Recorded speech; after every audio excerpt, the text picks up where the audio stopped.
ప్రస్తుతం ప్రపంచవ్యాప్తంగా ఉద్రిక్త పరిస్థితులు నెలకొన్న వేళ తూర్పు ఆసియా మరోసారి తీవ్ర ఉద్రిక్తతలకు కేంద్ర బిందువుగా మారింది. ముఖ్యంగా ఉత్తర కొరియా చేపట్టిన తాజా బాలిస్టిక్ క్షిపణి ప్రయోగాలు జపాన్తో పాటు అంతర్జాతీయ సమాజాన్ని తీవ్ర ఆందోళనకు గురిచేశాయి. ఇప్పటికే రష్యా ఉక్రెయిన్ యుద్ధం, మధ్య ప్రాంతంలో కొనసాగుతున్న సంఘర్షణలు, అమెరికా చుట్టూ ఏర్పడుతున్న భౌగోళిక రాజకీయ ఉద్రిక్తతల నడుమ ఈ కొత్త పరిణామం ప్రపంచ శాంతి భద్రతలపై మరోసారి ప్రశ్నలు లేవనెత్తుతోంది. తాజా సమాచారం ప్రకారం ఉత్తర కొరియా జపాన్ భూభాగాన్ని లక్ష్యంగా చేసుకుని 2 బాలిస్టిక్ మిసైల్స్ని ప్రయోగించింది. ఈ క్షిపణులు జపాన్ సముద్ర పరిధిలో, అంటే జపాన్కు చెందిన ప్రత్యేక ఆర్థిక జోన్లో పడినట్లుగా అక్కడి మీడియా కథనాలు వెల్లడించాయి. సాధారణంగా జపాన్ తన సముద్ర తీరం నుంచి సుమారు 200 మైళ్ల దూరం వరకు ఉన్న జలాలను తన భౌగోళిక హక్కుల పరిధిగా పరిగణిస్తుంది. ఈ నేపథ్యంలో ఉత్తర కొరియా క్షిపణులు ఆ ప్రాంతంలో పడడం జపాన్ సార్వభౌమత్వానికి నేరుగా సవాల్ చేసినట్లుగా భావిస్తున్నారు. జపాన్ రక్షణ శాఖ మంత్రి కోయిజుమి ఈ ఘటనపై స్పందిస్తూ ఉత్తర కొరియా ప్రయోగించిన క్షిపణులు దాదాపు 950 కిలోమీటర్ల వరకు ప్రయాణించాయని తెలిపారు. ఈ దూరం చూస్తే అవి జపాన్ దక్షిణ ప్రాంతాల్లోని అనేక కీలక ప్రాంతాలను, అలాగే అమెరికా జపాన్ సంయుక్త రక్షణ స్థావరాలను సైతం చేరగల సామర్థ్యం కలిగి ఉన్నాయని అర్థమవుతోంది. దీంతో జపాన్ ప్రభుత్వం వెంటనే అత్యవసర సమావేశాలు ఏర్పాటు చేసి ప్రజలకు హెచ్చరికలు జారీ చేసింది. సముద్రంలో ప్రయాణించే నౌకలు, విమానాలు అప్రమత్తంగా ఉండాలని, అవసరమైతే మార్గాలను మార్చుకోవాలని సూచనలు చేసింది. ఉత్తర కొరియా నుంచి ఈ తరహా ఫీట్లు కొత్తవి ఏమీ కావు. గతంలో కూడా అనేక సార్లు ఉత్తర కొరియా జపాన్ మీదుగా, లేదంటే జపాన్ సమీప జలాల్లో తన బాలిస్టిక్ క్షిపణులను ప్రయోగించింది. ప్రతిసారి జపాన్ తీవ్రంగా అభ్యంతరం వ్యక్తం చేసినప్పటికీ ఉత్తర కొరియా తన విధానంలో ఎలాంటి మార్పు చూపించలేదు.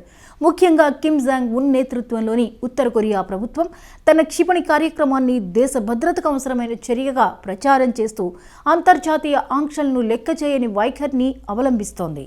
జపాన్కి ఈ అంశం మరింత సున్నితంగా మారడానికి ప్రధాన కారణం అక్కడ ఉన్న అమెరికా సైనిక స్థావరాలే.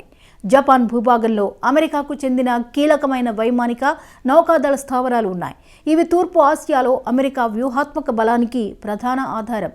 అందుకే ఉత్తర కొరియా, అమెరికా మధ్య ఉన్న శత్రుత్వం జపాన్ను కూడా ప్రత్యక్షంగా ప్రభావితం చేస్తోంది. అమెరికా ఉత్తర కొరియా సంబంధాలు ఎప్పటి నుంచో ఉద్రిక్తంగానే ఉన్నాయి. అణు ఆయుధాల కార్యక్రమం, క్షిపణి పరీక్షలు, ఆంక్షలు వంటి అంశాలపై ఈ 2 దేశాలు ఏనాడు ఒకే మాట మీద నిలబడలేదు. ఈ పరిస్థితుల్లో ఉత్తర కొరియా తాజాగా వెనిజులాపై అమెరికా చేసిన దాడిని తీవ్రంగా ఖండించడం గమనించదగ్గ విషయం. ఆ దాడి అమెరికా క్రూరమైన స్వభావాన్ని మరోసారి ప్రపంచానికి చూపించిందని ఉత్తర కొరియా ప్రభుత్వ వర్గాలు వ్యాఖ్యానించాయి. అమెరికా ప్రపంచవ్యాప్తంగా తన సైనిక శక్తిని ఉపయోగించి ఇతర దేశాల అంతర్గత వ్యవహారాల్లో జోక్యం చేసుకుంటోందని ఉత్తర కొరియా ఆరోపిస్తోంది.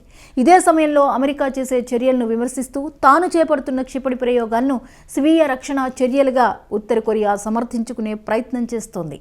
ఇదంతా చూస్తే తూర్పు ఆసియా ప్రాంతం క్రమంగా ఒక అగ్నిగుండంలా మారుతోందని చెప్పవచ్చు.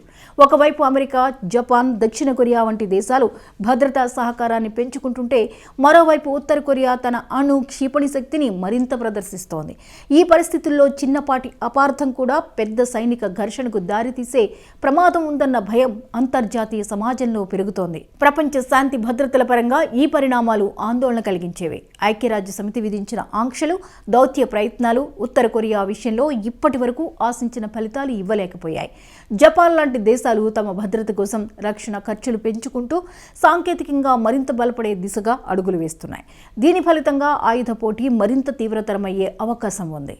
మొత్తంగా చూస్తే ఉత్తర కొరియా క్షిపణి ప్రయోగాలు కేవలం ఒక దేశాన్ని మాత్రమే కాదు, మొత్తం ప్రాంతాన్ని, చివరకు ప్రపంచాన్ని ప్రభావితం చేసే అంశంగా మారాయి. శాంతి, భద్రత అనే మాటలు కేవలం ప్రకటనలకే పరిమితం కాకుండా వాస్తవ చర్యలుగా మారాల్సిన అవసరం ఇప్పుడు మరింత స్పష్టంగా కనిపిస్తోంది. లేకపోతే ఈ ఉద్రిక్తతలు భవిష్యత్తులో మరింత ప్రమాదకరమైన పరిణామాలకు దారితీసే అవకాశాన్ని కొట్టిపారేయలేం.